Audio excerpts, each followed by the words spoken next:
High friends, આજે આપણે બનાવશું રોટલીના લોટમાંથી જ એક નવો નાસ્તો. તો રેસીપી એન્ડ સુધી જરૂરથી જોજો. તો આપણે 1 વાટકી ઘઉંનો ઝીણો લોટ લીધો છે. એમાં આપણે 1 ચમચી કસૂરી મેથી એડ કરશું, આ રીતે હાથેથી મસળીને.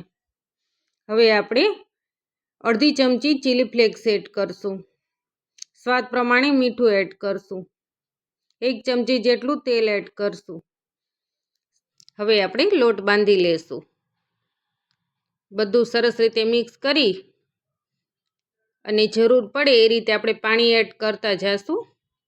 અને રોટલીનો લોટ આપણે જે રીતે બાંધતા હોય એ જ રીતે આપણે લોટ બાંધવાનો છે. તો ફ્રેન્ડ્સ, તમે મારી રેસીપી પહેલી વાર જોતા હોય તો મારી ચેનલને સબસ્ક્રાઈબ કરી ઓલ નોટિફિકેશન જરૂરથી ક્લિક કરજો, જેથી આવનારા દરેક વિડીયો તમને સૌથી પહેલાં જોવા મળે. આ રીતે આપણે લોટ બાંધી લેવાનો છે. તો આપણો લોટ છે તે બંધાઈ ગયો છે. હવે આપણે ઉપરથી ફરી તેલ એડ કરશું, 1 ચમચી જેટલું, અને આપણે લોટને સરસ રીતે મસળી લેશું.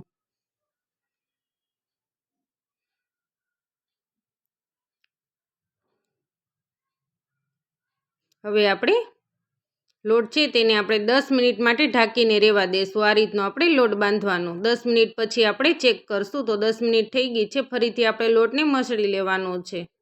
આ રીતે એકદમ સરસ કુણપ આવી જાય લોટમાં. હવે આપણે જે રીતે રોટલીના લોટનું જે રીતનું આપણે ગોયણું લેતા હોય એ રીતનું આપણે ગોયણું લેવાનું છે.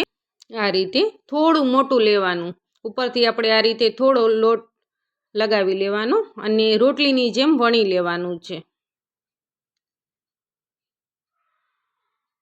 આ રીતે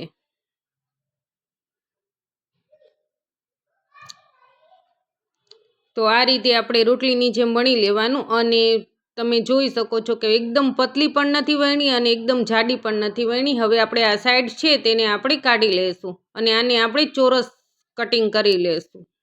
આ રીતે આપણે ચોરસ કટિંગ કરી લેવાનું છે. હવે આપણે ફરીથી આ રીતે કટિંગ કરી લેશું. ફરીથી આપણે ચેક્સ કટિંગ કરવાના છે, આ રીતે નાના નાના.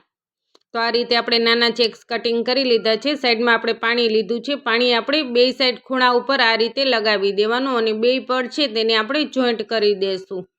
આ રીતે એકદમ સરસ રીતે જોઈન્ટ કરી લેવાના. ફરીથી આપણે પાણી લગાવવાનું બીજા 2 પડમાં અને ફરીથી આપણે એ 2 પડ છે તેને પણ આપણે જોઈન્ટ કરવાના છે.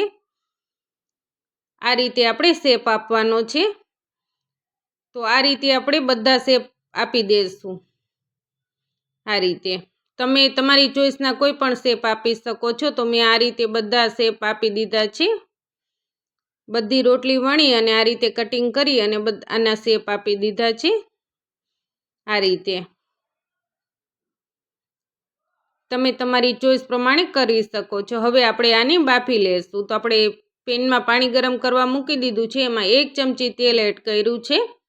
હવે આપણે આ એડ કરી દઈશું. જો તમે લોટ બાંધ્યો હોય ત્યારે તમે મીઠું એડ ના કર્યું હોય તો તમે અત્યારે પણ કરી શકો છો.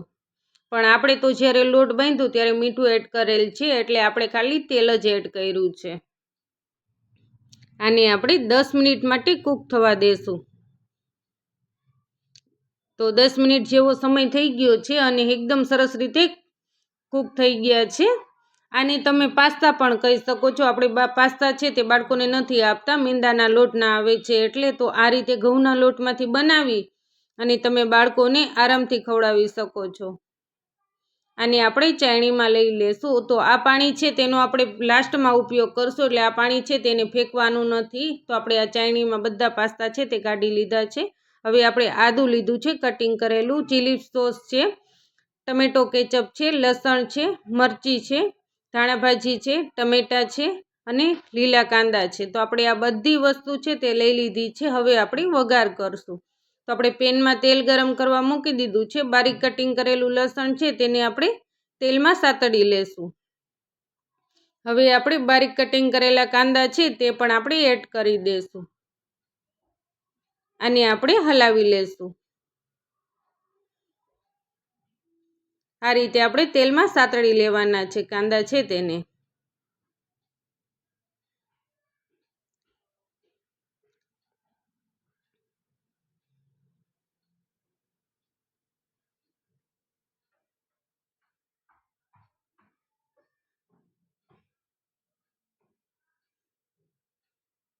એકદમ સરસ રીતે આપણે તેલમાં સાતળવાના છે.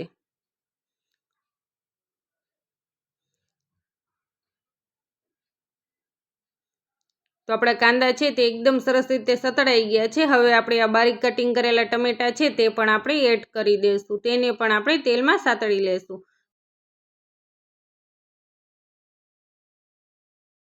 સોફ્ટ થઈ જાય ત્યાં સુધી આપણે ટમેટા છે તેને આપણે તેલમાં સાતળી લેશું.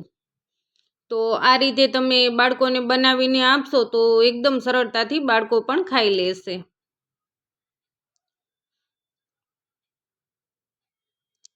હવે આપણે સ્વાદ પ્રમાણે મીઠું એડ કરશું અને ચપટી આપણે હળદર એડ કરી દઈશું.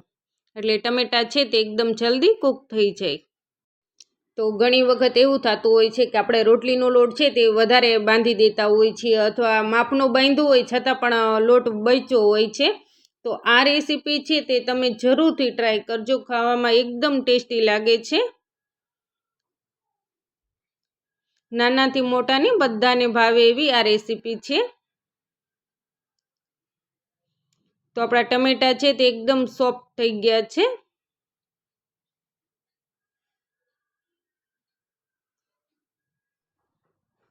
હવે આપણે અડધી ચમચી લાલ મરચું પાવડર એડ કરશું. ચપટી ગરમ મસાલો, અડધી ચમચી ધાણા જીરું પાવડર એડ કર્યો છે. અને જો તમારે પાસ્તા મસાલો એડ કરવો હોય તો પણ તમે કરી શકો છો. તો હું આદું છે તે એડ કરતાં ભૂલી ગઈ છું, એટલે અત્યારે આપણે એડ કરી દઈશું આદું અને મરચી. હવે આપણે જે આ પાસ્તા છે તે આપણે એડ કરી દઈશું. આને આપણે હલાવી લેશું. આ રીતે એકદમ સરસ રીતે હલાવી લેવાના.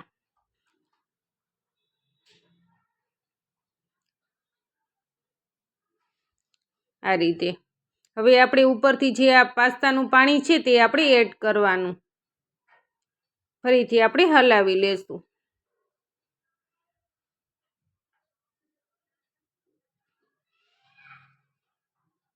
હવે આપણે ટમેટો કેચઅપ છે તે પણ આપણે એડ કરી દઈશું. રેડ ચીલી સોસ છે તે પણ આપણે એડ કરી દઈશું. અને ઉપરથી આપણે ધાણા ભાજી એડ કરી દઈશું. આને આપણે સરસ રીતે મિક્સ કરી લેશું.